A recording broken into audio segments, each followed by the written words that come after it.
Selamat datang di Beetle Channel, semoga kita bahagia. Jangan lupa subscribe, like, komen dan share agar channel ini semakin berkembang. Terima kasih. Novel Kekuasaan dan Kekayaan, Bab 156. Pada saat yang sama, Yan Lei berada di kantor Zhen Angwo. Kepala Zhen, kantor urusan umum terlalu tidak kooperatif. Jika ini terus berlanjut, akan sulit bagi saya untuk melakukan pekerjaan saya. Zhen Angwo memandang Yan Lei. Apa yang terjadi? Zhen Guoan baru saja dipindahkan dan memegang pangkat tertinggi di cabang tersebut. Itu sebabnya dia tidak menerima berita secepat Suyan. Yan Lei tahu Zhen Angwo tidak suka mendengar semua masalah kecil ini. Tapi dia terlalu marah. Itu kepala Dong. Ya, saya harus mengakui bahwa dia mampu dan memiliki hasil yang luar biasa. Tapi dia tidak menghormatimu dan mengabaikanku. Tadi saya sudah minta staf di kantor umum untuk mengetik dokumen. Mereka terlalu lambat dan bahkan tidak dapat menyelesaikan pengetikan dokumen sederhana dalam waktu setengah hari. Saya marah dan memarahi anggota staf itu. Dong Suebing tiba-tiba keluar dari kantornya dan mulai berdebat dengan saya. Dia bilang begitulah cara mereka bekerja, dan saya tidak punya hak untuk memarahi rakyatnya.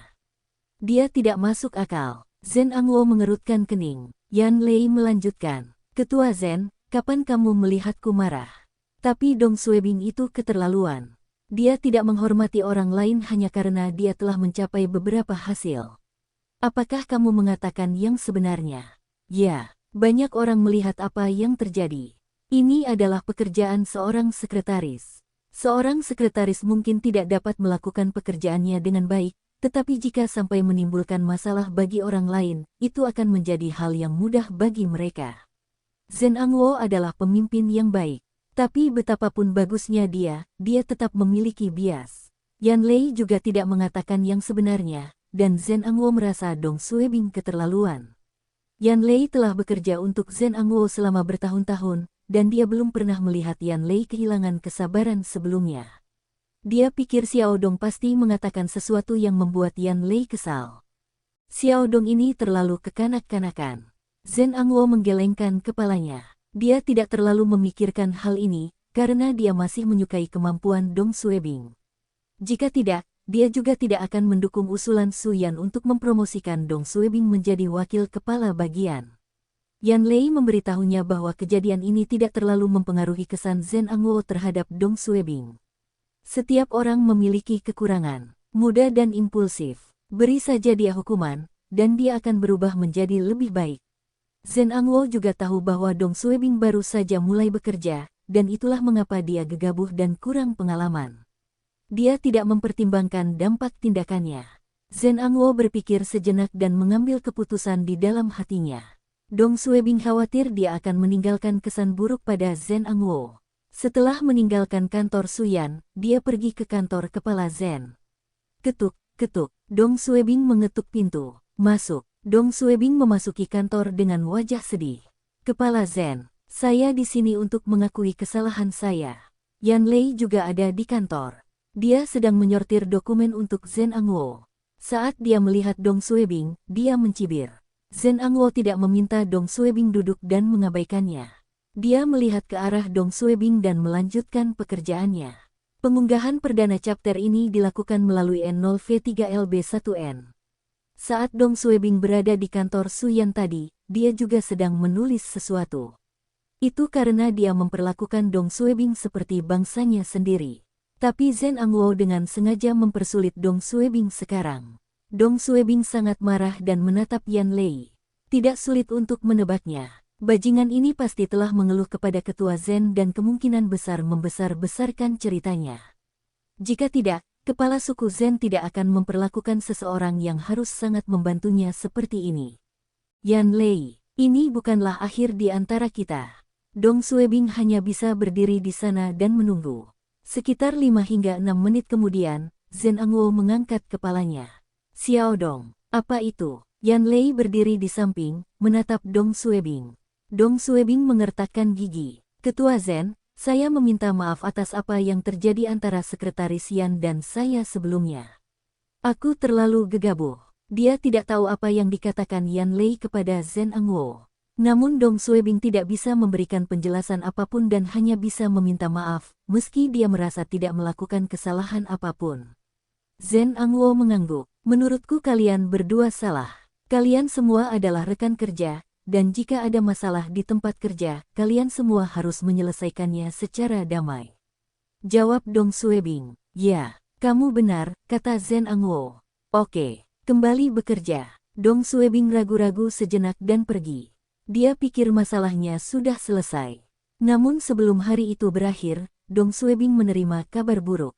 Daftar nama program pembelajaran pertukaran dirilis. Dong Suebing tidak ada dalam daftar. Dong Suebing tidak terlalu terkejut dengan hal ini. Bagaimanapun, dia dan Yan Lei telah bertarung. Jadi, wajar jika dia ditinggalkan. Namun saat berikutnya, Dong Suebing mendengar bahwa Yan Lei dimasukkan sebagai salah satu peserta. Keparat, Dong Suebing sangat marah. Dia menggedor mejanya dengan marah dan naik ke atas untuk mencari Su Yan di kantornya. Kepala Su, apa maksud Kepala Zhen dengan ini? Dong Suebing tidak bertele-tele. Dia melakukan ini dengan sengaja dengan tidak mengizinkan saya pergi pada liburan ini.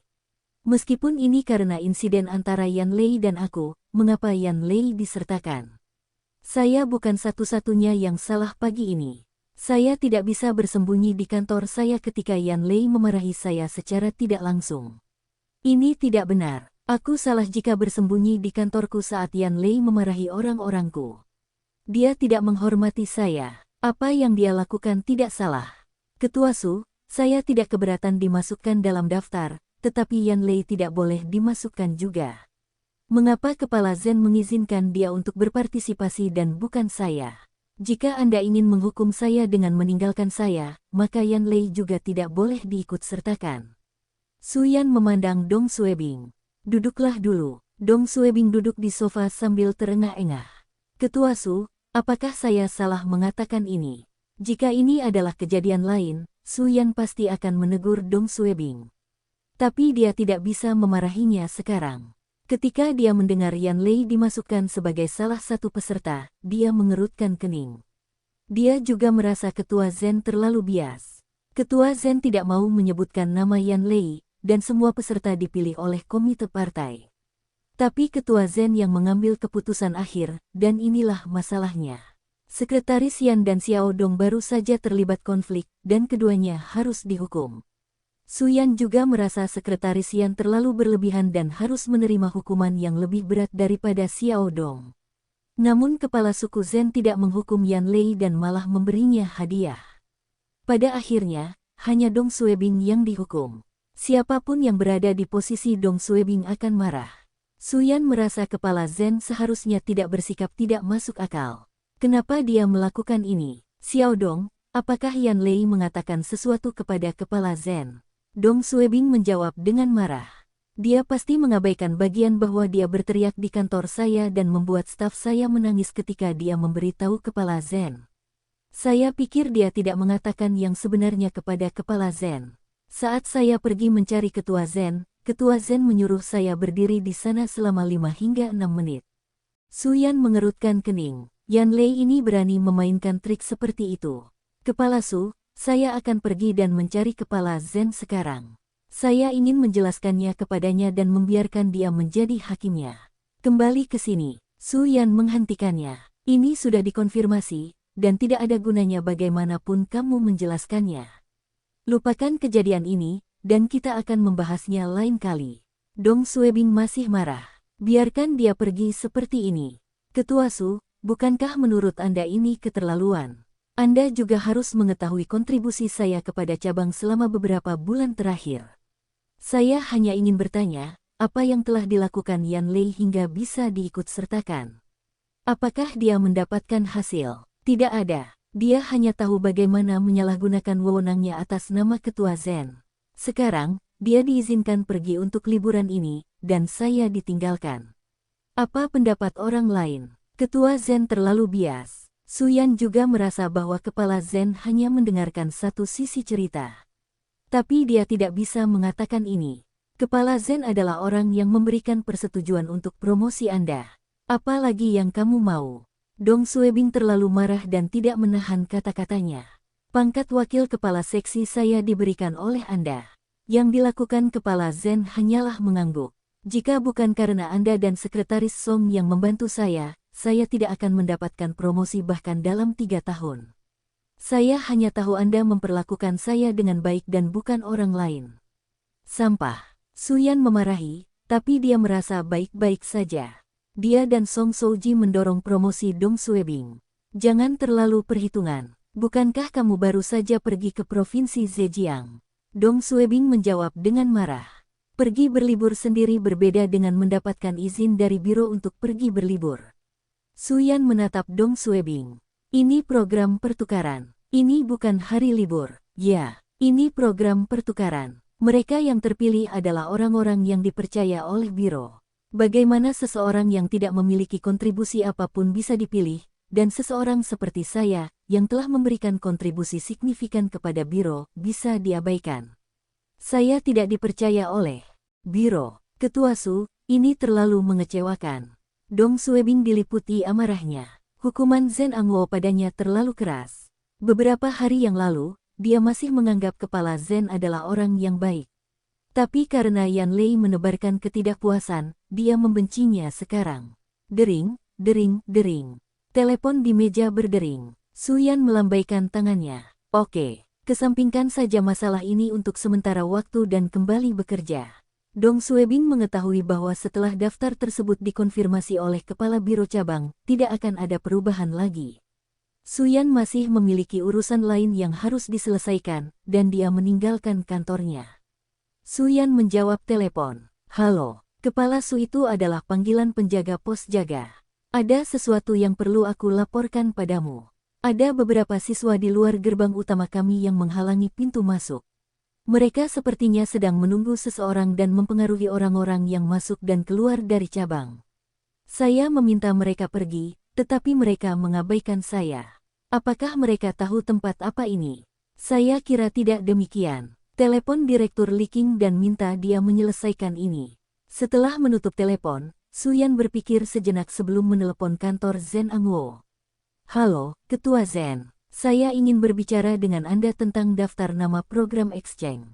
Zen Angwo menjawab, oh, ada apa? Suyan berhenti sejenak dan berkata, saya pikir Kepala Xiaodong telah memberikan kontribusi yang signifikan untuk cabang kami. Bukankah orang seperti dia seharusnya diikut-sertakan dalam program ini? Bersambung, terima kasih telah menyaksikan dan mendukung channel ini.